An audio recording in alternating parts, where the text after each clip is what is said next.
2 থেকে 3 লাখ টাকার মধ্যে মোটামুটি একটা মিড বাজেট করা সম্ভব। আর যদি তোমরা সিজনের বাইরে যাও সেক্ষেত্রে খরচ কিন্তু আরো কম হতে পারে।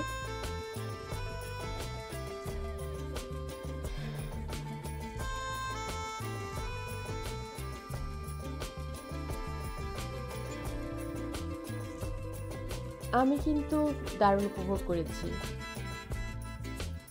সান্তরিনী ট্রিপ তোমাদের কেমন লাগলো অবশ্যই কমেন্ট করবে। ভালো লাগলে লাইক শেয়ার করবে আর সাবস্ক্রাইব করতে একেবারেই ভুলবে না। নেক্সট টাইম আবার কোথায় যাব জানি না, তবে আশা করছি ভালো কোনো দেশেই যাব। যারা আমাকে ভালোবাসো, আমার ভিডিওগুলো যারা দেখো, তাদেরকে অনুরোধ করবো আমার সাথে থাকতে। Till then